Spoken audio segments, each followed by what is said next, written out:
But if not, there was a day when many of the Israelites found themselves in bondage in Babylon.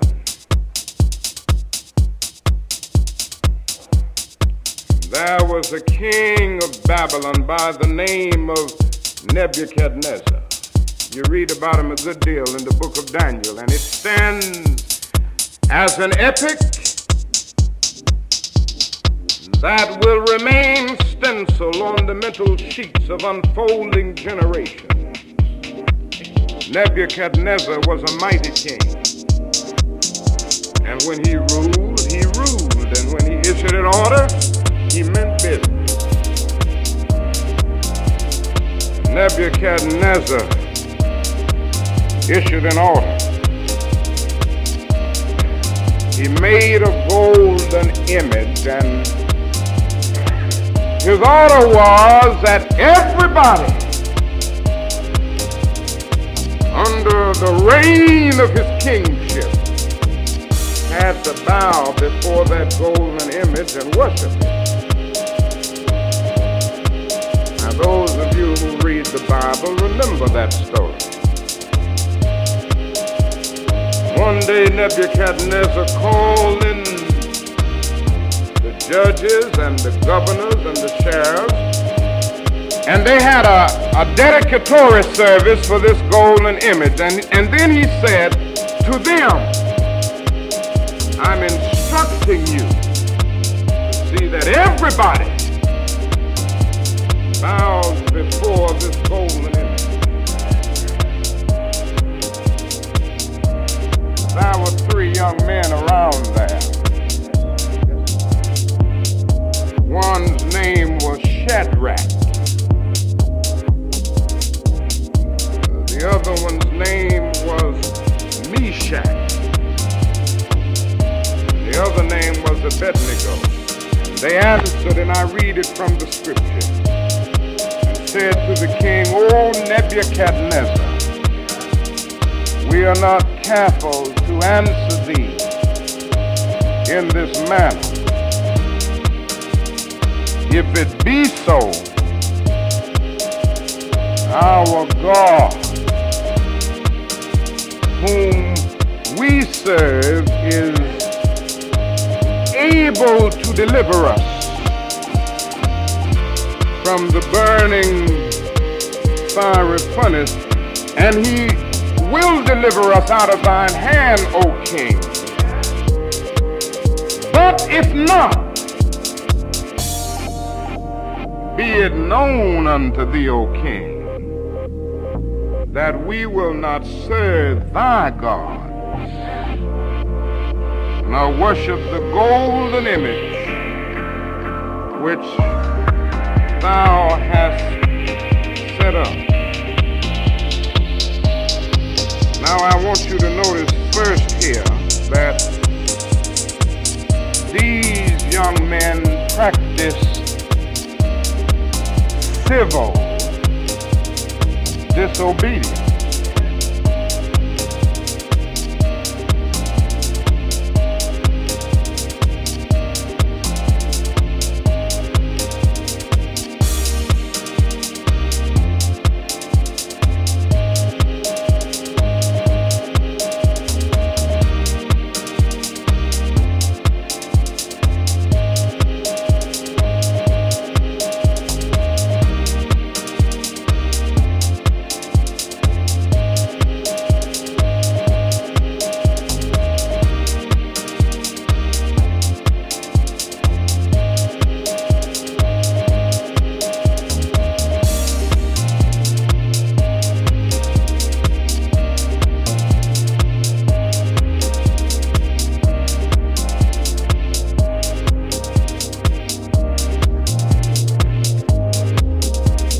You're listening to DJ Soul Vibes.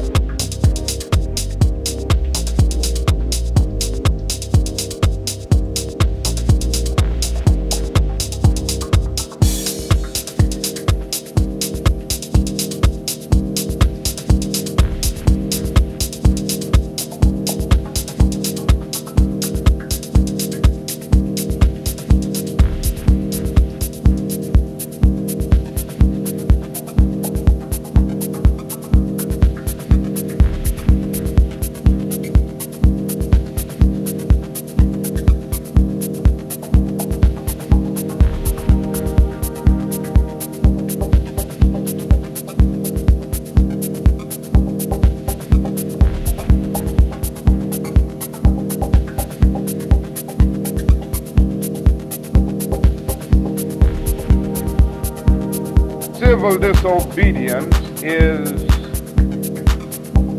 the refusal to abide by an order of the government or of the state or even of the court that your conscience tells you is unjust.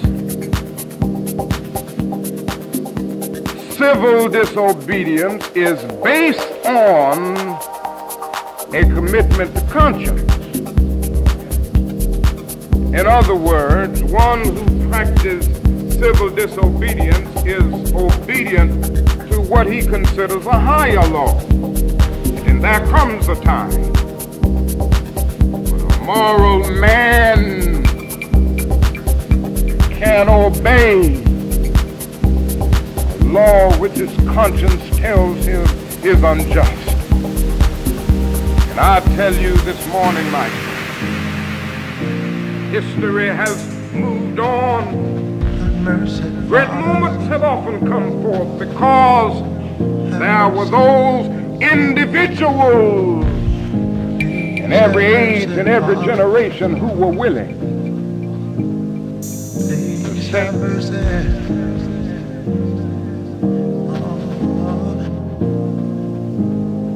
help us, Father, have mercy.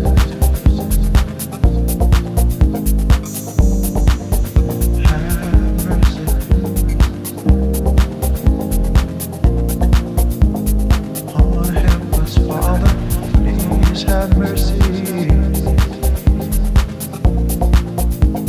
Oh, please help us, Father. Father, help us. Yes, Father.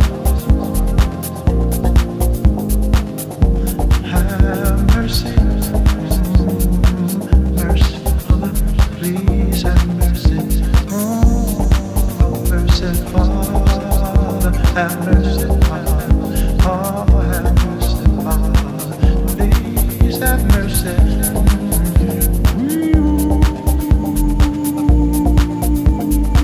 You're listening to DJ Soul Vibes. My sweet Lord,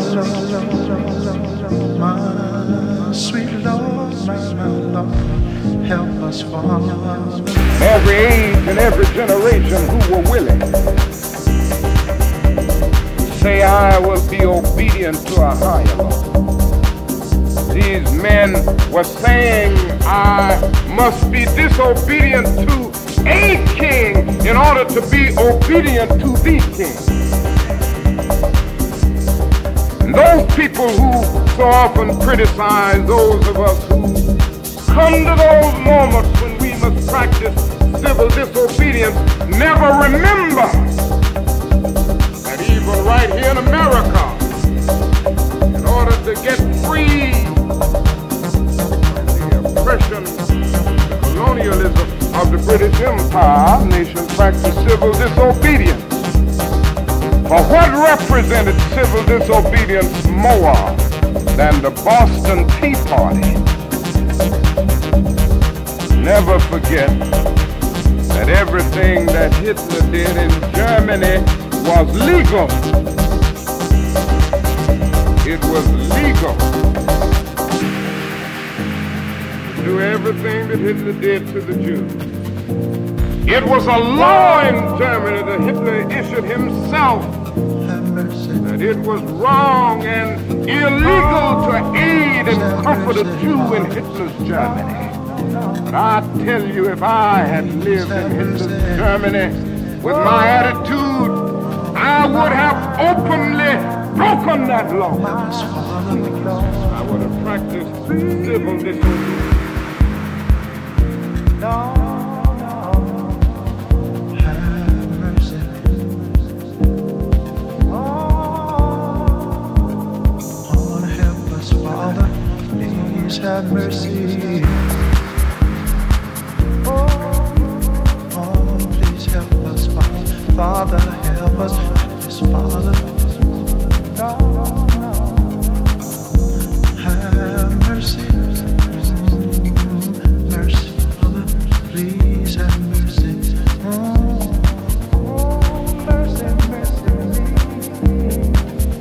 Oh, what they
the moral law of the universe, there are times when human laws are out of harmony with eternal and divine laws. And when that happens, you have an obligation to break it. And I'm happy that in breaking it, I have some good company. I have Shadrach, Meshach, and Abednego. I have Jesus and Socrates. I have all of the early Christians who refused to bow. Now the second interesting point is that these men never doubted God and his power. As they did what they did, they made it very clear that they knew that God had the power to spare them. They said that to the king. Now we know that the God that we worship is able to deliver us. And that grew out of their experience. They had known God. They had experienced God in nature. They knew God as the creator. Then they had seen God in history. And then they had seen God, I'm sure, in their personal lives. They never doubted God's power to deliver. Let me move now to the basic point of the message. Oh, this morning, if we forget everything I said, I hope you won't forget this. Came to the point after saying our God is able to deliver us from the burning fiery furnace. But if he doesn't deliver us, we still are not going to bow. But if not, do you get that? These men were saying that our faith is so deep.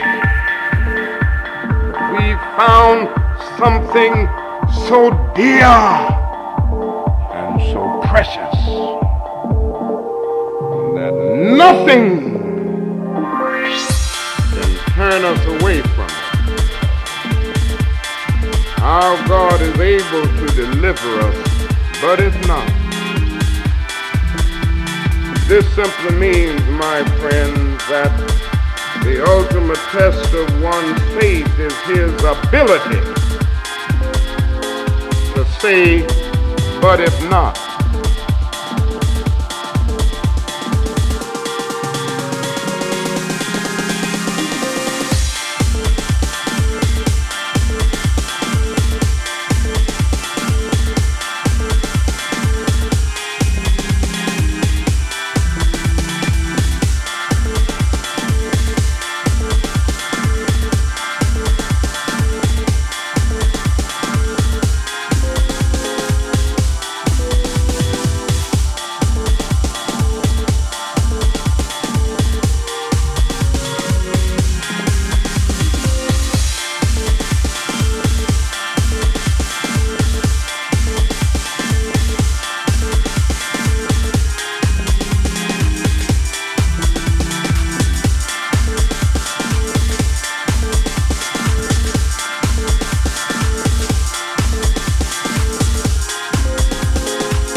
there is what you may call an if faith, and there is a though faith.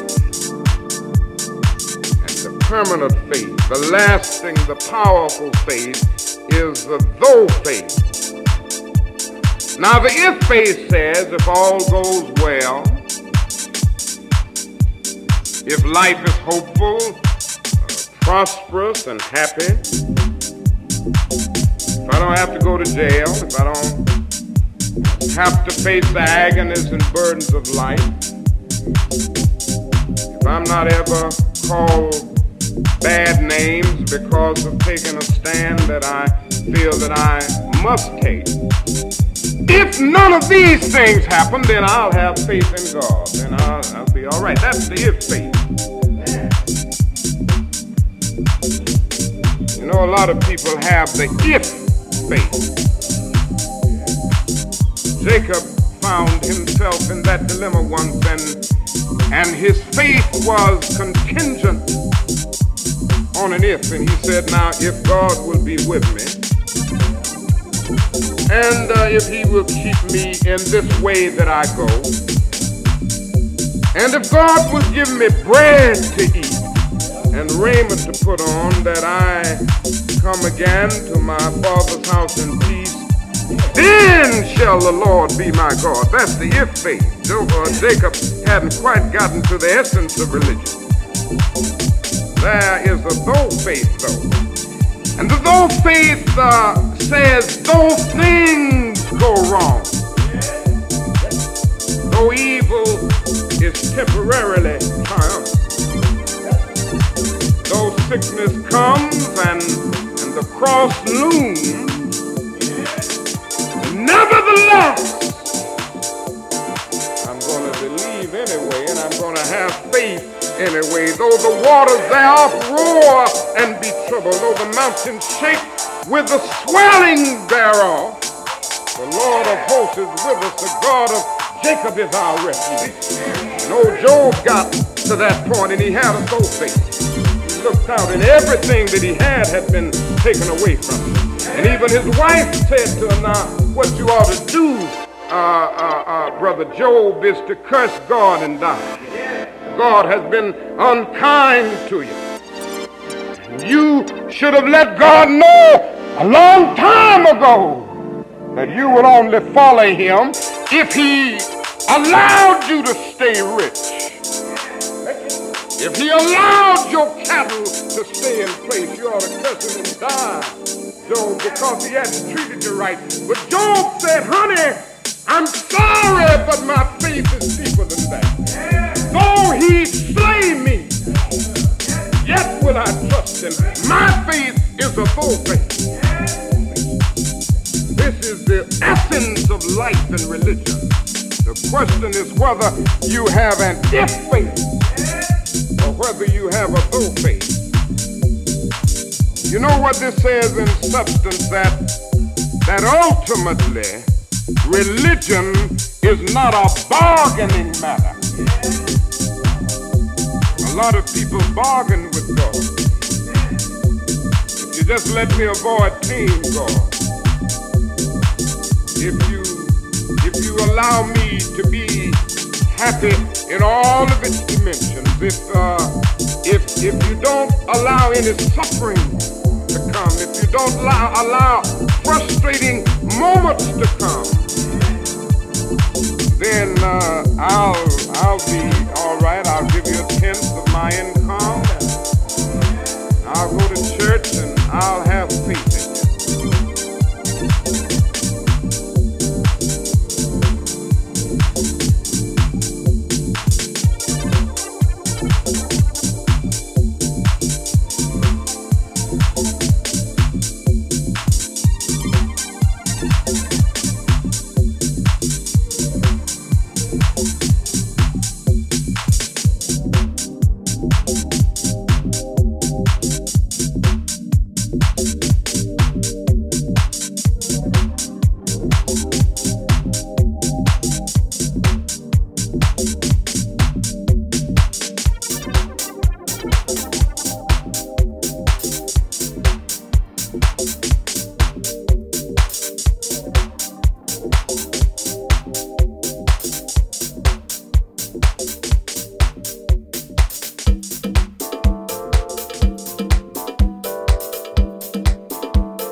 religion is not a bargaining experience.